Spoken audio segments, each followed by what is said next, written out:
Praise the lord. దేవుడు నా హృదయంలో పెట్టినటువంటి ఒక చిన్న మాట మీతో పంచుకోవాలని ఆశపడుతున్నాను. ప్రతి ఒక్కరం కూడా లోక సంబంధమైన వాటి గురించి ఆయన సన్నిధిలో ఎంతగానో మొరపెడతా ఉంటాం కదా. దేవా, నేను పలానా మంచి పొజిషన్లో ఉండాలి, నాకు చక్కటి జ్ఞానాన్ని ఇవ్వు ప్రభువా, నా కుటుంబంలో ఈ సమస్య ఉంది, దీన్ని తొలగించు ప్రభువా, నేను అనారోగ్యం చేత బాధపడుచున్నాను, నన్ను స్వస్థపరచు దేవా అని ఇలా ఎన్నోసార్లు ఆయన సన్నిధిలో గోజాడుకొని ఉంటాం కదా. దేవుడు తన కృప చెప్పున, తన దయ చెప్పున నిశ్చయంగా మనకి జవాబులు అనుగ్రహిస్తున్నాడు. మంచిది ప్రియులారా, బాగానే ఉంది. అయితే మనం ఎంతసేపు కూడా లోక సంబంధమైన వాటి విషయమే మన యొక్క దృష్టి నిలుపుతున్నామా, లేక పరలోక సంబంధమైన వాటి గురించి మనం దృష్టి నిలుపుతున్నామా? ఒక్కసారి పరీక్షించుకుందాం.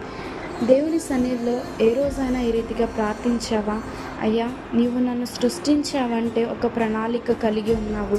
మరి నేను జీవించినంత కాలం, నా చివరి శ్వాస వరకు దేవా, నేను నీ కోసం ఏది చేయాలో దాన్ని నా పట్ల బయలుపరచు దేవా అని ఎప్పుడైనా ఆయన సన్నిధిలో అడిగావా? దేవా, ఈ లోకంలో దుష్టుడు వెళ్తున్న ఈ లోకంలో కీడు నుంచి తప్పించబడి నేను వెళ్తున్న మార్గం సరైనదిగా ఉండటానికి నాకు సహాయము దయచేయి ప్రభువా. నా చేయి పట్టుకొని నన్ను నడిపించు దేవా.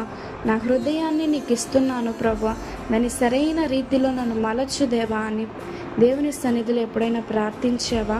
నీ పరిచర్య ఏదైనా దేవా నేను చేయాలనుకుంటున్నాను ప్రభువా, నాకు సహాయము దయచేయి ప్రభువా, ఆత్మీయ కృపావరం నాకు దయచేయి ప్రభువా. ఎప్పుడైనా ఇలాంటి మొరలు ఆయన సన్నిధిలో, ఇలాంటి ప్రార్థనలు ఆయన సన్నిధిలో ఈ రీతిగా గోచాడావా? ఒక్కసారి ఆలోచించు.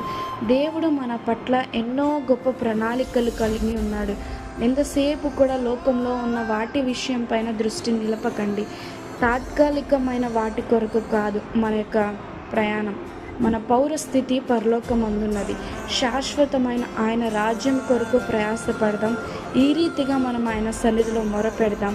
అట్టి కృప ప్రతి ఒక్కరికి ప్రభు దయచేయును గాక. Amen. God bless you all.